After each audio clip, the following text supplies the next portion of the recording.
great discussion with Tracy today. So for those that don't know who I am Jessica Ryder. I am the managing director for the RV Women's Alliance. I'm going to assume you all know what the RV Women's Alliance is, so I won't go into too depth there, but I will say thank you guys so much for joining us today. This summer discussion series is really a combination of 3 programs that we have done or are currently doing, and we're really excited to bring this to you. So early on, RVWA did what we call the Coffee, Lunch, and Learns, and we did, a weekly workshop similar to this where we bring in speakers. And then after COVID, that kind of died off. We started a book club, had some great discussions with the book club, and that kind of morphed into, we want more dedicated, focused trainings along with open discussion. And then in addition to that, when we launched our mentorship program this year, we had so many mentees apply, and a lot of their responses were, there were common themes in what they wanted to learn. So we took the combination of all 3 of those things and are bringing you this summer discussion series. So there is 5 discussions that are going to happen this summer. They're going to happen on the 4th Thursday of every month. And our first one, we're kicking off with Tracy Engelmeyer. Tracy has a very wide background, and I'm going to read a little bit of her bio right now, and then she's going to jump into talking about who are salespeople and really more about sales and understanding who you are as a salesperson. And then we will have time, probably the last 20 to 30 minutes, for you all to ask questions. This is going to be an open discussion. So there are 2 ways that you can do that. If you want to raise your hand and kind of ask the question yourself, you are perfectly allowed to do that. If you're someone that just wants to throw a question in the chat and you'd rather me ask it to Tracy, that's perfectly fine as well. So I'll be monitoring the chat as we go through, and you can ask whatever questions you want in there. And then when we have the open discussion time, if you just want me to ask those questions, I can pull some of those out of there as well. So if you need anything else from me while Tracy's talking, please just put it in the chat, and I will again monitor that and make sure we get it taken care of for you. So I am going to talk a little bit about Tracy Engelmeyer, and I get the distinct privilege of working with her pretty regularly, because she not only she sits on our board of directors, in addition to being the head of our mentorship task force. So Tracy, a little bit about her. She was a leader and a glass breaker from a young age. And if you know her, then you know that's true. But she never really realized it. She was the captain of the ball team, or she was an officer in the 4-H, or an officer in FFA, first chair in the band. She just wanted to experience it all. And as she started her career, she was really focused on doing a good job and doing it right the first time. She never put off anything until tomorrow. She always did what you could do today.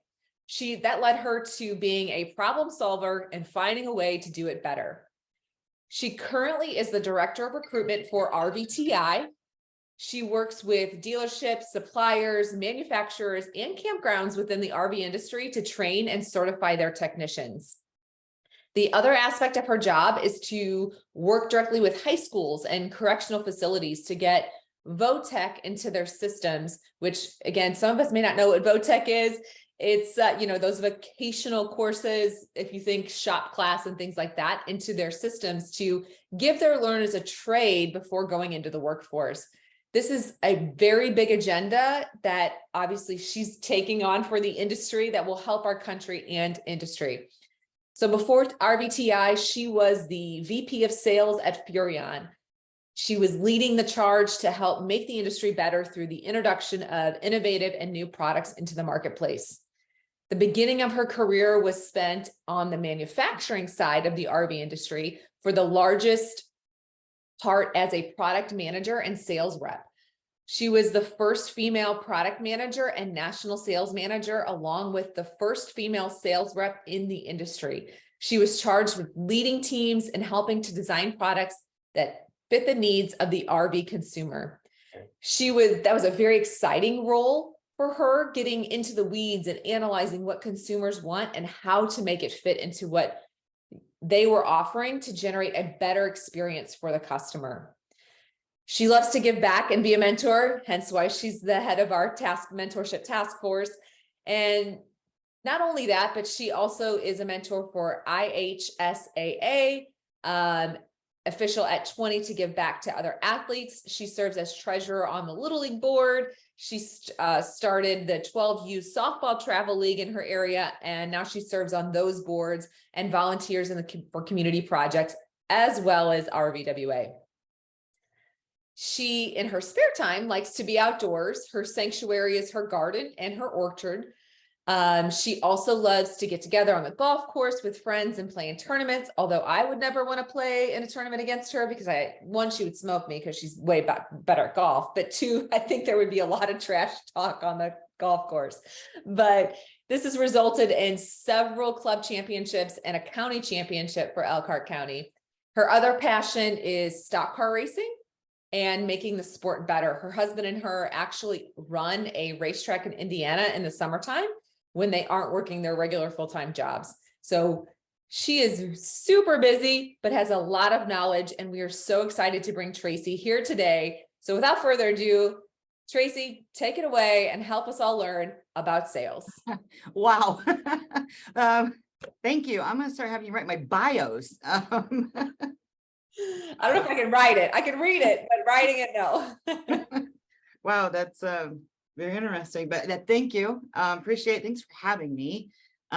Hopefully I will help put you at ease in the sales world out there for some of you that are freaked out by sales or don't think you sell, and help you with some hopefully different areas. And I know JT is going to do that too. I think some of these great series we have coming up are really going to help our members and help the industry, which is, I think the board really strives to do that. So again, thanks for having me. If you have any questions, like Jessica said, please raise your hand, dive in. Everything's open here. No problem there. So we're going to dive right into questions that kind of Jessica put out there and things that have come up. The first one is who are salespeople, right? Everybody with the cognitive ability is a salesperson. I never realized that until I got into sales. But everybody from little up is a salesperson. You have that baby that's crying because they're hungry, they're selling you. You have that 3-year-old that's throwing that temper tantrum, that's a form of sales. Not a positive one, but it's a form of sales and how you react to it then, right? So if you go into thinking, okay, every conversation just about that occurs out there, you're selling something. One person's selling another one. Where are we going to eat tonight? Right? Where are we going on vacation? What are we doing? You know, if you're with somebody else, you're typically, it's something you want to go there. You're selling them on why you want to go there. So don't be freaked out by sales. Everybody does sales. Okay. So that's the first thing I want to put out there is it's okay. We all sell. We just don't know that we sell. So we're going to help with that. And we're going to jump right into what women fear about sales, right? Because this is always a big topic. Don't know why. Probably because I've been in it a while now, but I feared sales at first also, right? Oh, I don't know how to do that. How am I going to sell? It's okay. So let's tackle the big ones first, and then we can dive. So negotiating, JT is going to help you with this. So I'm not going to dive too much into it, and this isn't just a fear of ladies. Men have this fear too. We are taught as Americans that we don't negotiate, right? We're not a country that typically negotiates. If you ever go to a third world country, though, they grow up little up negotiating, bartering. And it's amazing some of the courses that I've been able to take, like Kara's negotiating course, what we can really negotiate for in our country that you don't realize. But I know JT is going to dive into this one, but I want to put you at ease that we all negotiate. You negotiate every day for something.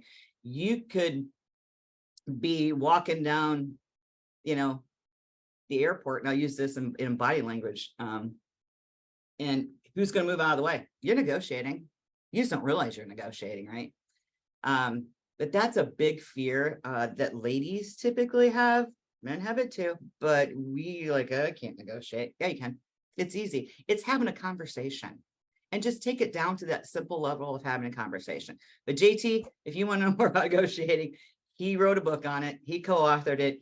Our next series in June is going to be on negotiating. Please join in on that one. But I'll dive into failure. None of us like to fail, but it's a big fear on a different level for ladies, right? I can't fail. I got to know it better. I've got to do it better, if I'm going to succeed. So failure is a big one for us. I'll give you a couple examples, young on in my career of thinking I was going to be a failure and how to get through this process, right?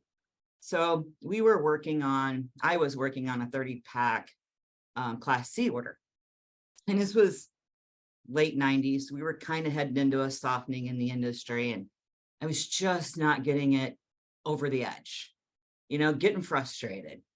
My boss comes to me, how you doing with that deal? I'm right there. I just can't get over it. He goes, TO it.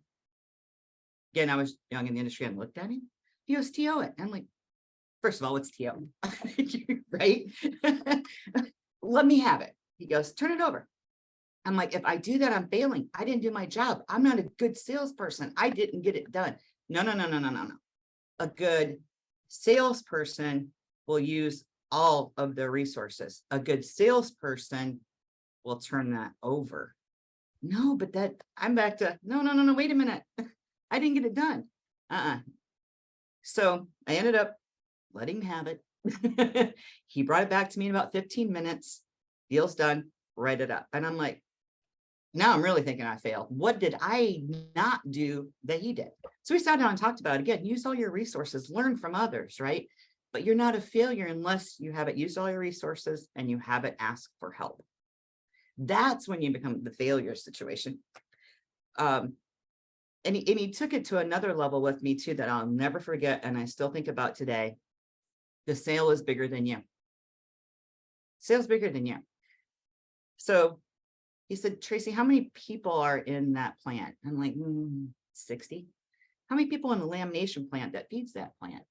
I don't know, 40. He goes, okay, let's just take it even numbers. There's 100, right? Okay. Average time there was, 2.8 children or whatever. So let's just say there's 5 people in that family. That's 500 people that are relying on that sale from you. Well, now I'm really freaked out, right? He goes, but no, you got it done because you TO'd it. You didn't fail because you used your resources. But think about those families. And now we can run another week of production because you got steel done. Again, I'm back to failure. I didn't get done. He goes, yeah, you set it up. You got it all done. You did all the structure of it. It just took somebody else to define line, right? And that happens a lot. So failure is not because you didn't close every deal. You're not going to close every deal in sales. Failure is if you didn't ask for help. Failure is if you didn't use all your resources to get it done. So, but I always remembered that the deal is bigger than me. The sale is bigger than you. And if you start thinking about that, the sale is bigger than you. There's a lot that goes into that. If you're at the dealership, and how many people do you have working back, in those bays or in that parts department? Use your team. Utilize your team. So that was always a big one for me. Asking for the sale. This depends on a lot of personality types, but we'll get into that a little later. Everybody has a different way of asking for the sale. And you're always, when you come into sales, kind of freaked out over asking for the sale, right? But if you do enough homework in the beginning and you do those qualifying questions and you listen, those customers will tell you what they're looking for. It's that base that you need to do. But in asking for the sale, you need to make it your own. You can listen to what other people do, but what are you comfortable with? And I'll give you an example. Young on in my career, when I was working the Harrisburg show, y'all probably know it as Hershey now, but it used to be at Harrisburg. I was working with our #1 dealership, and it happened to be a lady who was #1 salesperson for our product in the country at that point in time. So I'm going to listen to what she's saying, right? And she's a soft closer, very intelligent, knew 7 languages, but you would never know it. I had to tell her 4 different times what engine was in that Class C. When it came to closing, her closing line was, let's go pick out colors. And you know what? It worked for her. It doesn't have to be an in your face close, right? Like sign on this line. You're going to come up with what fits you the best, what's comfortable for you. And as you're working with personalities and you learn different personalities of the people you're working with, what also they're looking for in that close. I'll give you another one. A gentleman in the industry that's on the manufacturing side, and some of you may know him, big guy. You would think that he was probably more of an aggressive salesperson, but his sales line when he was working retail shows for the dealerships was, folks, let's get you camping. You know, soft closes work. You just have to make it your own. I tried young on to imitate somebody else. It just isn't right. It doesn't feel right. It doesn't come off right. It comes off fake. So the best thing I can tell you there is, yes, you need to ask for the sale. You're supposed to ask 3 times, but make it your own. Cold calling. People are afraid of cold calling, right? I don't know that person. You may be at a dealership and they hand you the box of people that filled out the slips. I don't know, but I've got to call and talk to this person. There are so many resources at your fingertips now. You can look them up on Facebook. You can find out what they like. Can make that call easier. Say I'm going through a town and I'm prospecting a dealership and I didn't know that dealership was there. First of all, you do your research, right? So the second of all, don't just walk in, right? Stop at the local McDonald's or whatever down the road, make the phone call. We all kind of don't like getting interrupted in our day. Be respectful, right? Make the phone call and say, hey, do you have time? But the basis of all of this is your research ahead of time. You know, when I started in this industry and on the manufacturing side and you're prospecting for dealerships, obviously, we had the yellow pages. That was about it. You know, some of you may be going, what's a yellow page? But now there's so many more resources out there on the internet that you can just pull up. You can find out the bios of different people that you may be dealing with, whether it's a sales manager, a parts manager, is it the owner? You can see now and find anything about that business. So you have such more resource capabilities. Utilize them. Know and do your research ahead of time. What are they lacking in their lines? What are they looking for? Where can I help them elevate their business and take it to the next level? That will help you in your cold calling, that you have something to talk about instead of just, hi, this is Tracy. How's the weather in Iowa today? What are we going to talk about? Lay it out ahead of time. They're just people too. Understand that. Make it easier. Make it the conversation. Tracy, can I ask one question here on this? Sure can. I think there's, you touched on it, but tell me these days, how much do you use the sphere of influence? Because you can go look I could go look you up on LinkedIn and see who you're connected with, that I'm connected with, that I know that could make the introduction for me instead of me cold calling. Do you see that a lot in sales? I do. And people that have worked underneath me, I've asked them to do this. Manufacturing side, use another rep that's in your same group organization that's already on that line. Hey, can you help me? Can you make an introduction? You're a finance manager and you need to get into a new bank. And hey, can you get me into this bank? Networking is huge across every industry, but majorly in our industry is networking big. Utilize them. Utilize the RVWA members. We do this all the time. Jessica and I were just talking about this yesterday, and we threw some people back and forth. Yeah, it's big. It's big. Put yourself out there. Get into more organizations, committees. Get known. And we'll get into some of that again too. And what's important, but networking is huge. And again, utilizing your resources. There's so many out there. Utilize them. Talk to other people.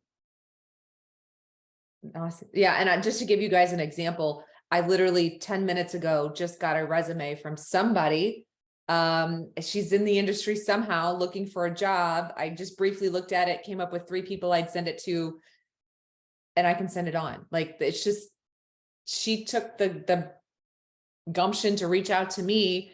So now I have this kind of reciprocity that I want to help her because we're women and that's what we want to do. Who do I know? So that was just a quick example. Sorry, Tracy, go ahead. No, you're fine. And we do that really well, I think, with the RVWA. So yeah, that's great. So what are we good at? Right? I get this asked a lot in this on the tech side too. Why are female techs better? So first in sales, we do have an advantage, a couple advantages, but in working retail shows, they'll approach a lady first before they'll approach a gentleman. I kind of feel sorry for some of these guys as far as that goes, but they will, because we don't put off, I don't know, a salesperson I don't know what it is, but we're very much more approachable at first, but then we got to know it, right? So, but we do have an advantage there. The other thing is listening. Yes, it's been proven we talk more, but it's also been proven that we're better listeners. And again, if you do the right qualifying questions, your customer will tell you, if you listen to them, what they're looking for, right? What they want to purchase or what their problem is, and it's not always selling something, right? You could be on the customer service side. Listen, what is their problem? Sometimes I just want to talk to somebody about it. Problem solving. Definitely good at problem solving, diving in. We're good at juggling, because it seems to be, you have one kid going this direction, another going that direction, but I got to get dinner made, but it's a problem solving, those little, which follows into the details too.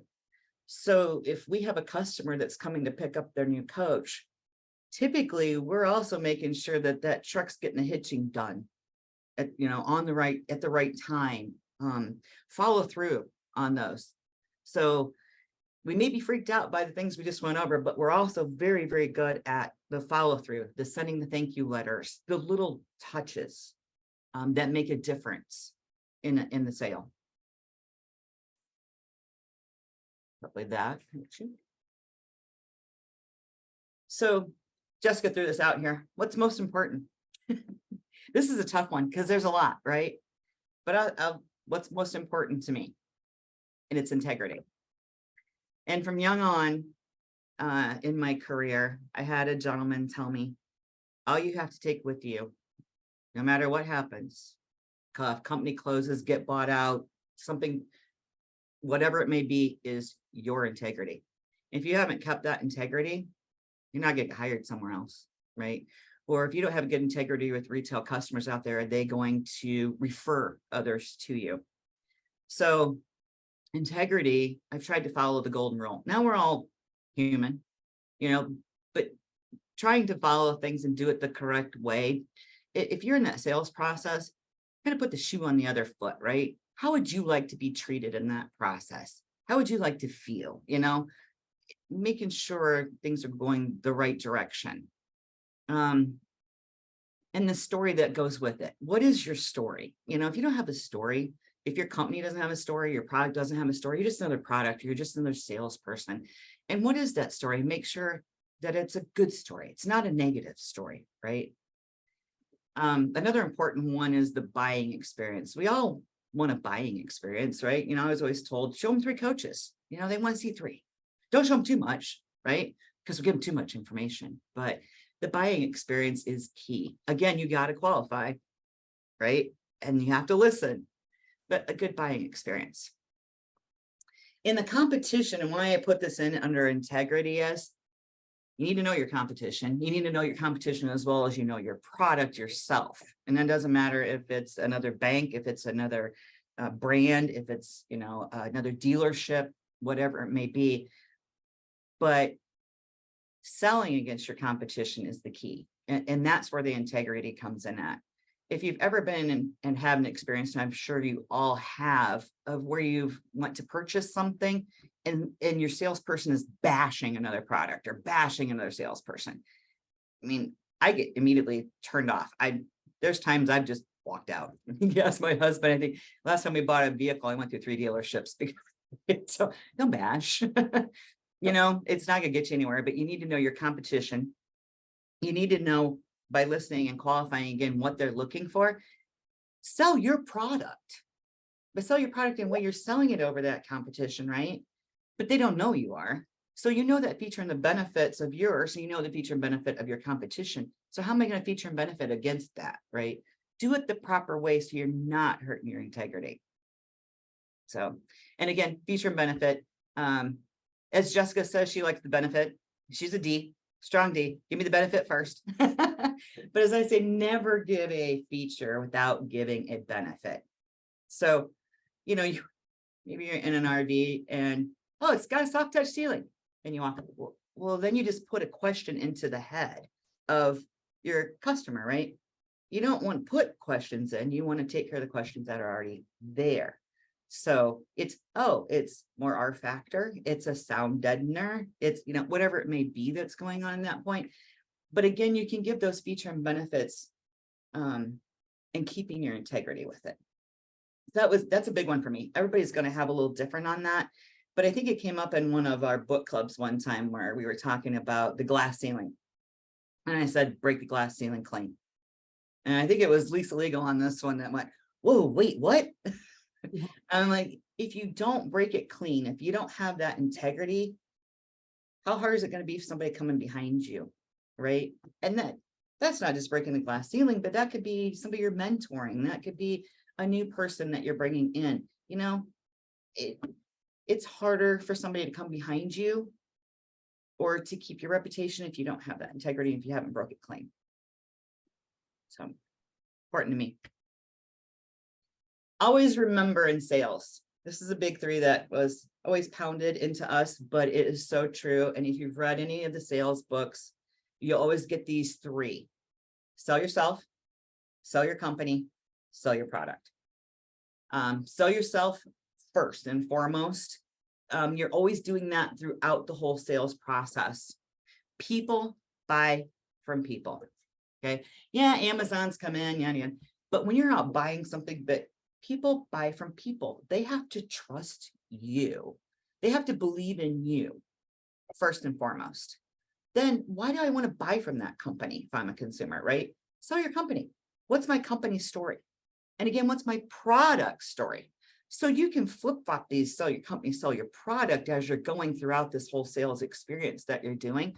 They need to know, why do I not going down the street to another company? Or why do I want this brand over another brand? Right? So these three always come up. It's the three basics of sales: of sell yourself, sell your company, sell your product. I know, easy, but not easy.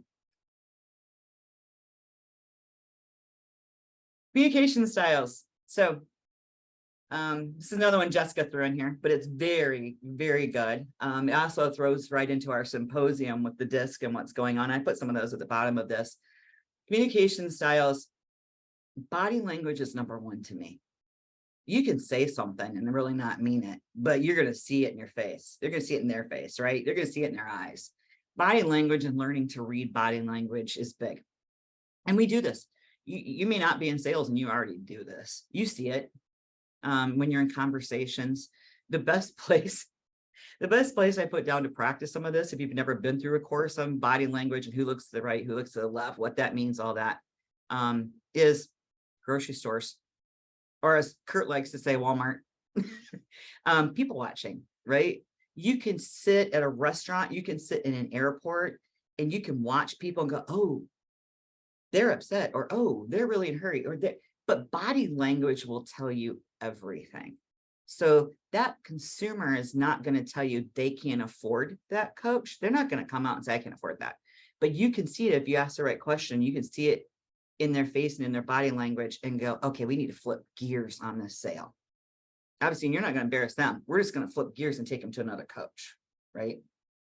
So body language is huge. If you're over the phone, though, that's a little harder, but you do listen to inflections and on voices. And you can tell by voice inflections if somebody's happy, upset, but it kind of rolls into that body language. Qualifying questions will also bring out communication styles. the way that you ask a question, the way that the person responds, you're going to find out, are they passive? Are they aggressive? Are they not? And how they answer that question. So now you're going to find out what type of person that you're dealing with as far as their personality. And that's going to help in your sales. That's going to help in how you ask for the sale. So if I'm sitting there with a passive person and I'm doing a hard close on them, they're going to back up and freak out, right? They're going to be like, oh, this salesperson got in my face. When you did or not to them, that's how that felt. So reading your customer, again, is very huge on how you do a lot of the sales step processes of like that close. And that's a big one, but all the way through, and also how you ask those questions or how you answer them. So if I'm working with like Jessica and I know she's a D, I'm just going to boom, boom, boom right down the line. But if I'm working with somebody that's more of a C, I'm going to give them a little more and I'm going to paint a picture for them, right? If they're out there and their campground's going to look like this and you got the sunset going on over here. And if I did that with Jessica, I would totally lose her. She'd be gone, right? Anybody knows Jessica. I know she's the high D. So, which, I've been asked many a times what's helped me in my career. Yes, I was fortunate enough in the industry at that point in time where they had training programs for salespeople. So I've been through a lot of those training programs. Fortunately, I have books on how to cold call that they handed us. They don't do that now. Fortunately. So I did have a lot of those classes. I've read a lot of books. But the one I think that helped me the most was the Birth Order for Business. Now there's a birth order book out there. And if you're a parent, I highly recommend that one. Very interesting on how we raise our children first versus last, or if you only have one. But if you look at it in the business sense, and I know I'm going in and I'm dealing with a firstborn, I'm giving a spreadsheet. I know if I'm dealing with the baby of the family, I'm going to make it pretty and they're going to get a pie chart with all these colors on it. It's a very interesting book, and it makes a lot of sense. And it's really helped me if you have the capability of knowing ahead of time the order that you're working with. And DISC assessment or Myers-Briggs. Also, again, if you have an advantage or you figured it out what they are, and once you've gone through one of those courses, it really helps you read the room. It helps you read your customer and how to deliver your whole presentation or asking for the sale. So communication styles comes into sales every day in all aspects. It is a good one, and the symposium actually will cover some of that too. So I get asked this a lot too. How do I build my skills? How do I become a better salesperson? Number one, and we've hit it up many times, and it keeps coming up. Listen. You're not going to learn by talking. You're going to learn by listening. Listen to others. Listen to the ones. Pick out a person that you know that's good in your field. Ask them. Mentor. Can you help me?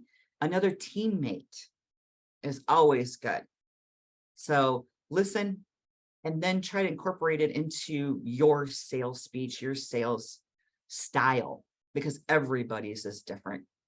What works for Kurt's not going to work for me, or vice versa. Actually, we're kind of similar, so it may, but it won't. Investigate. Again, internet. There's so many places you can find things you can watch on the internet, but to help you, to aid you. RVWA, we got a great mentor program that's going on. You want some help in mentoring in sales, or maybe it's a customer service, or it's media related. There's a lot of people in this industry who have a lot of knowledge and are willing to help. But investigate, read books, go to a class. And the last thing is take all of that and practice. And the hardest thing to do in sales, in my opinion, is to practice with a peer. When we had to go to Louisville, many years I went to Louisville, but every Monday we had to do walkarounds in front of everybody. And that is the hardest thing to do, is do a walk around in front of your peers.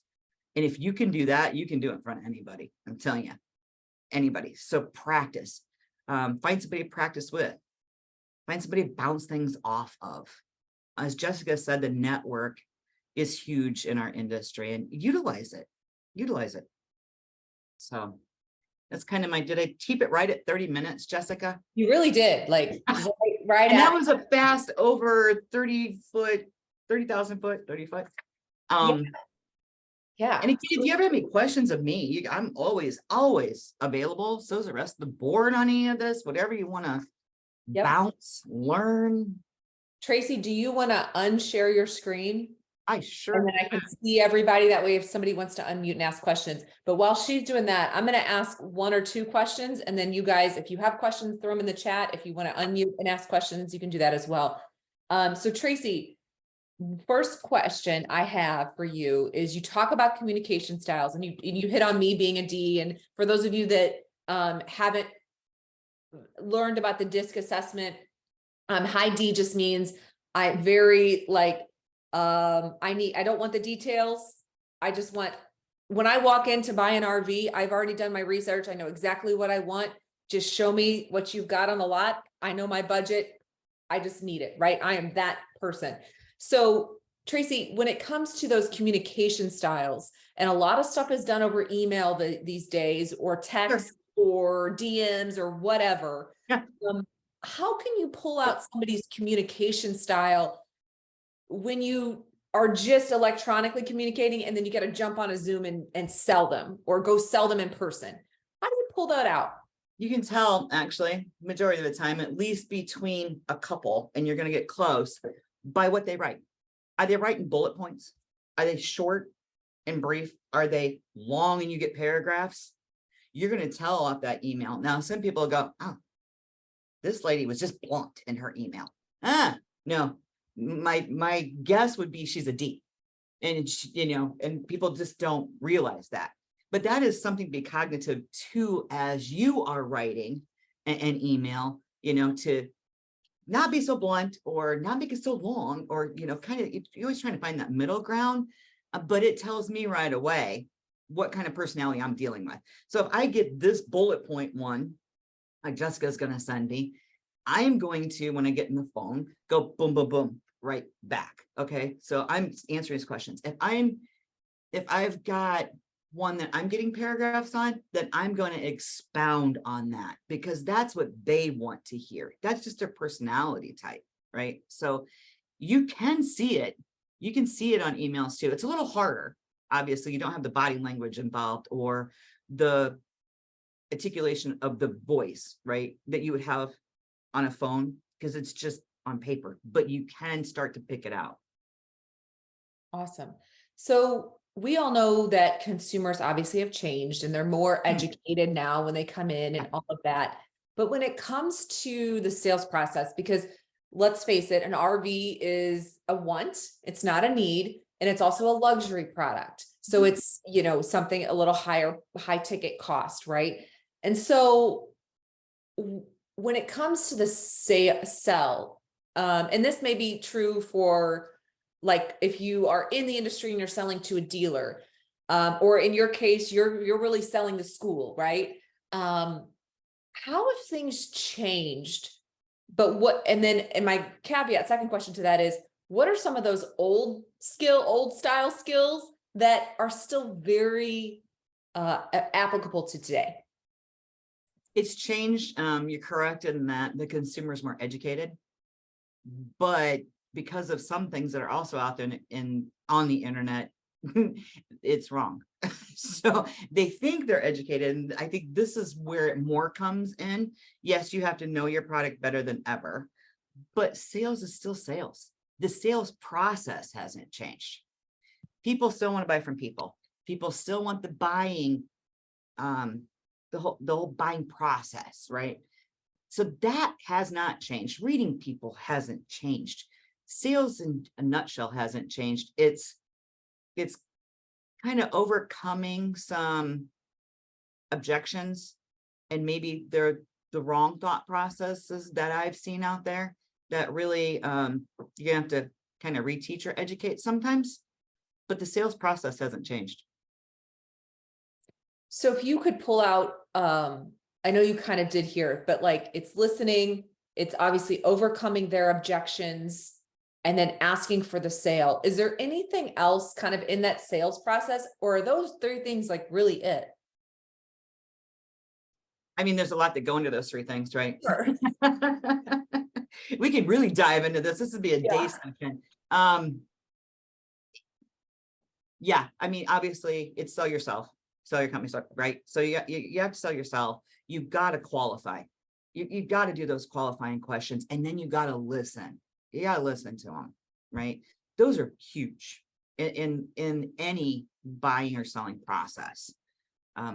Even if flip it on the other side and you're the one buying, does that person listen to me? Did they even get what I'm saying? You know, so those are huge. Always in reading people makes it a lot easier, right? So let's open it. Anybody else have questions you want to jump in and ask? Feel free to unmute yourself and ask.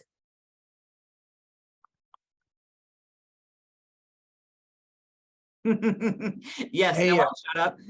No one shut. Yes. Go ahead. I like that one. I just read that one too. Yes, you can talk yourself right out of a sale. That's what I mean by listening, right? So ask those qualifying questions, but listen. You can definitely, and I have seen people talk themselves right out of a sale.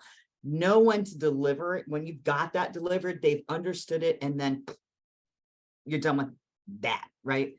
So very good, whoever just popped that up there, because that is very, very, very true. Okay, so this one came directly to me, but this is a great question because it was one that I had, Tracy, about selling internally, because not only do we sell externally to customers or dealer, whatever, but we also sell to our teams internally, right? So this question was, how could one overcome objections for an internal sale, as in trying to sell a design to your executive superiors? Oh, so you're doing a presentation. Yeah, Right? inside the company. Here. Okay, sure. And here's where you have a little bit of advantage, because hopefully you know those people a little more. Right? So this goes back to basically sales again, as far as your research is number one. So who am I selling to? How do I want to put this presentation out there? What style? Because who am I presenting it to?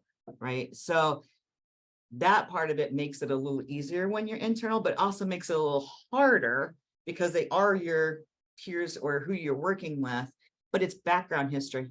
Again, research, know what you're trying to sell them, believe in it, right? You have to believe in it if you're trying to get that sold and get it over the finish line. So mine always goes back to a lot of research, a lot of knowledge, a lot of preparation.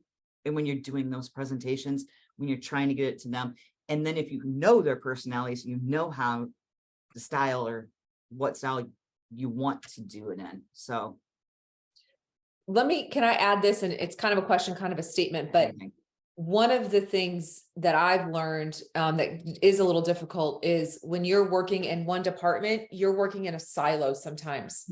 And so when you go in to try to pitch an executive on your idea or whatever to try to sell internally, if you don't do your research, like Tracy mentioned, on what's going on for the bigger company, what is what maybe just happened?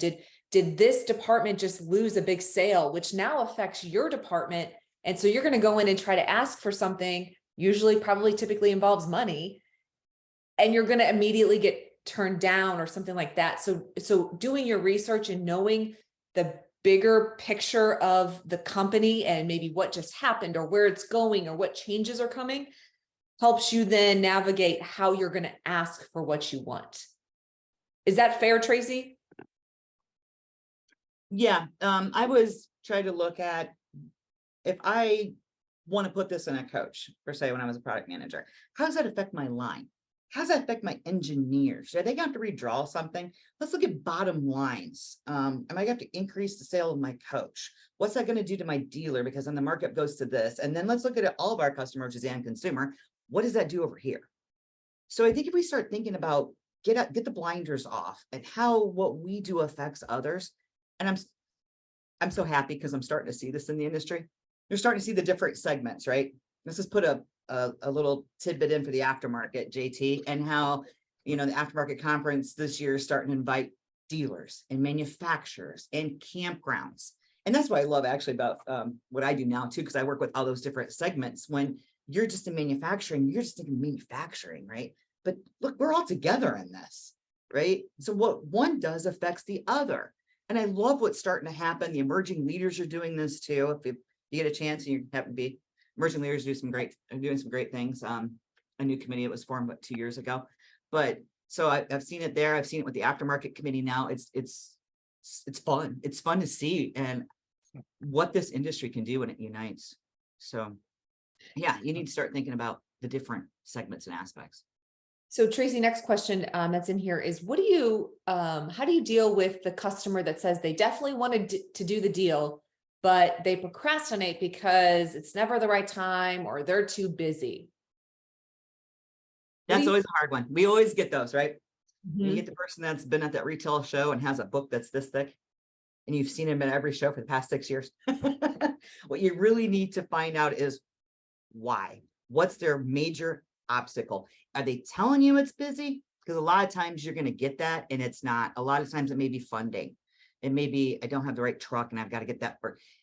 Majority of the time you're going to find out it's not what they said. And you really got to dive again into that question and find out what really is the issue. I've always found that out. And it's typically not timing. There's timing, you can do it today.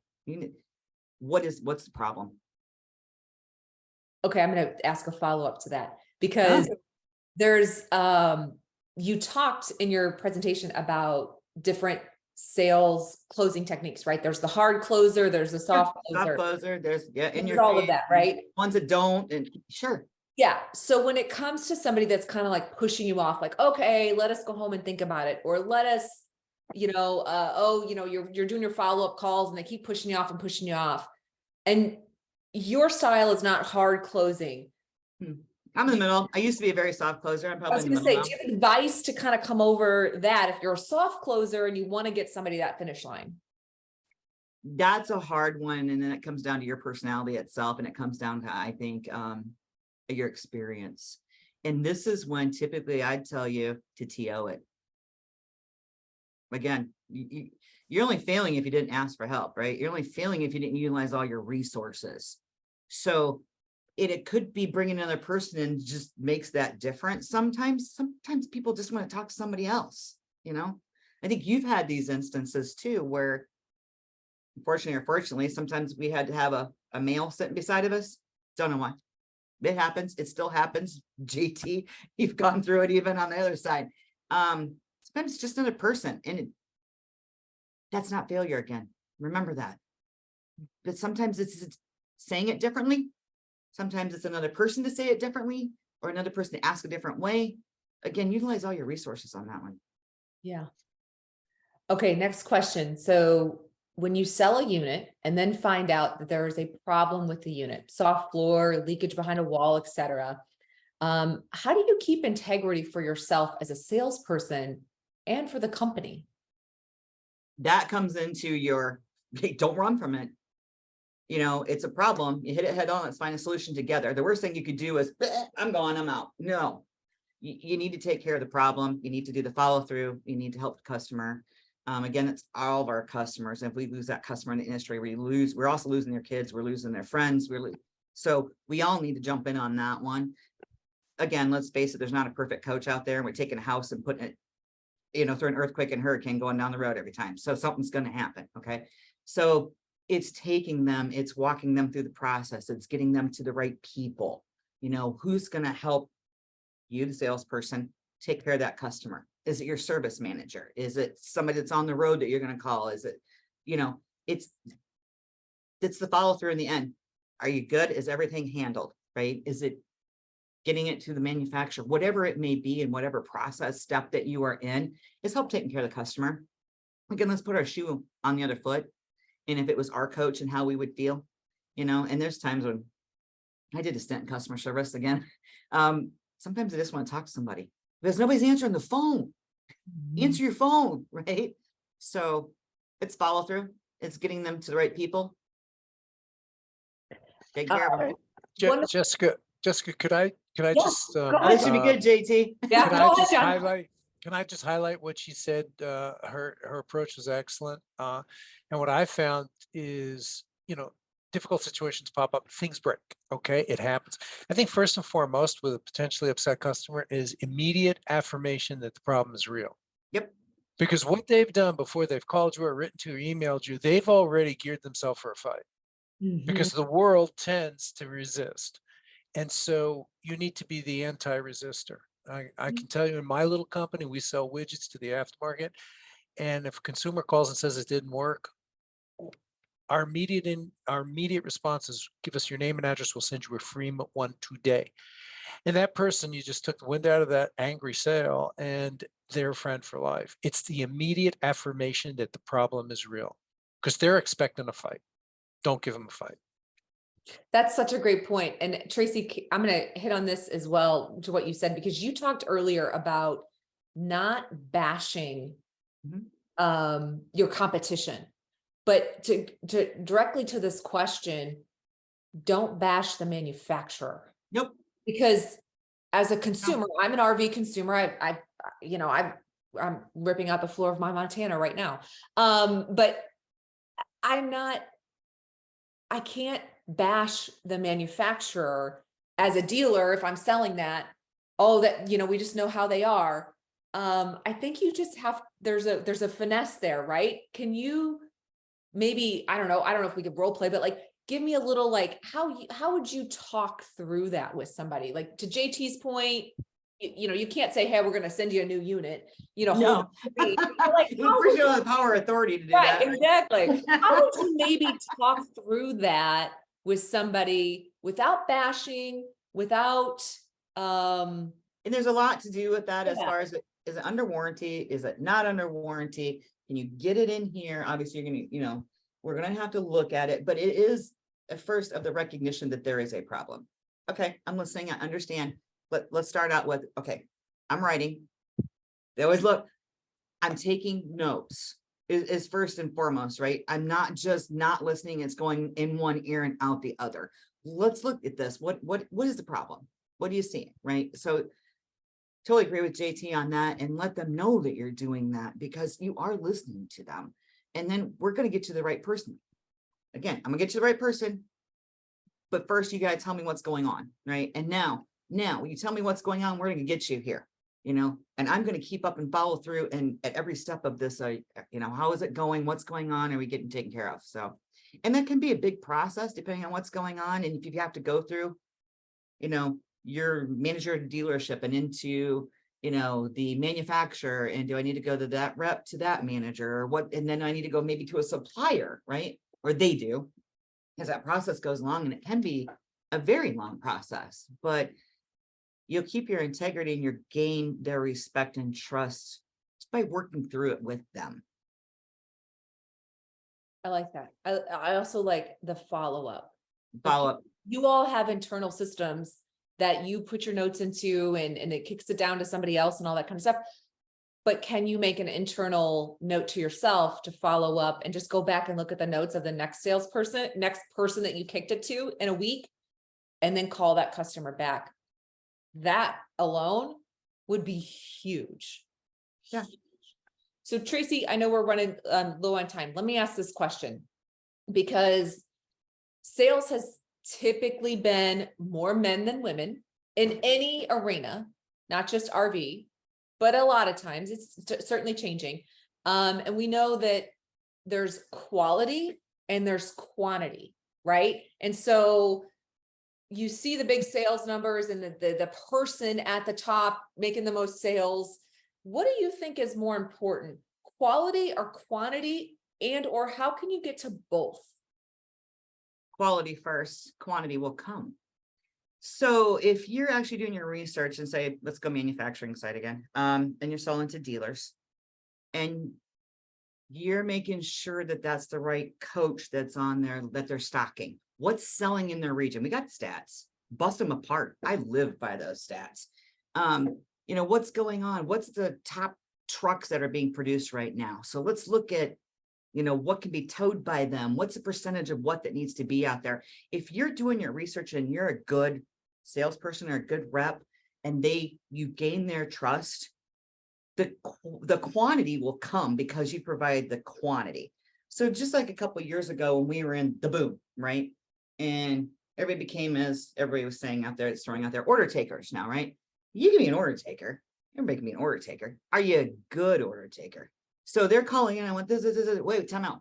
Let's look at what you got. Let's look at your mix. You know, you want to get the orders and you want to get the max out of it. But if they can't sell it that year, guess what? Now it's your fault because you sold me the wrong stuff. So now I want to spiff, or now I want help selling it, or, you know, pay my IR, whatever it may be. You've got to be that good rep in the first place, even in the good times, because if you didn't gain their trust then, they're not answering your phone call now, right?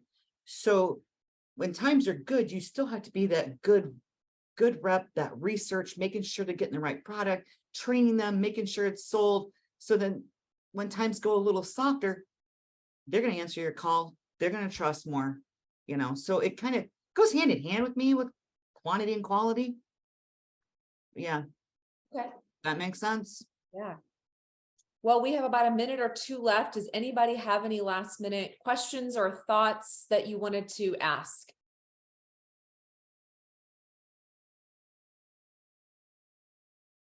I hope you got something out of it. Learn hope- something yeah, for you. I hope you did too. I'm going to end it with just a couple of RVWA announcements. So symposium, our education symposium is going to be in October. It is in Chicago. It's the 11th through the 13th. Tickets are on sale now. You can go to our website, rvwa.org. Under the events tab, you'll see the symposium. You can go out and buy those tickets. The early bird tickets do end in June 15th. So if you want to get that early bird pricing, you can, you need to go out there now and get those tickets. If you can also get group tickets, you can buy them in packs of 10. If you want to buy more than 10, for like your company or what have you, shoot me an email. It's just jwriter@rvwa.org and I can help you do that. Also, what's out there is to nominate somebody for our awards. So our awards ceremony is held the 12th of October. It's the dinner of the education symposium. We give away 4 awards and those can also be found on our website. So please go out and nominate someone for each of those awards. If you are someone that is looking to become a mentor, I know we had some great leaders on this call. We are looking for mentors for our Q3 kickoff of our mentorship program. So if you are looking to be a mentor, we would love to have you. Please, again, reach out to me through email. Our next discussion will be with John Tingatella in in June, talking about negotiation. So please join us there and you can, again, go to the website and find that. Upcoming events that I just kind of want to ping you guys on. So you're listening for those. We will have a happy hour in July in Elkhart. So be looking for that. We'll have another one in Florida, probably in August. So that'll be around the Jacksonville area if you're in that area. There will be a fall virtual workshop. We don't have dates on that yet, but just to kind of keep your ears pinged, it'll probably be in August, September. And then our open house breakfast again will be the Tuesday of open house. And that will be Tuesday morning. It will be inside this year at the Hall of Fame. So keep your eyes peeled for those kind of things. So thank you guys so much for joining us today for our first call of our summer discussion series. I hope you guys join us for the remainder of the summer and we'll talk to you all soon. Sounds great. Great job. Thanks, everybody.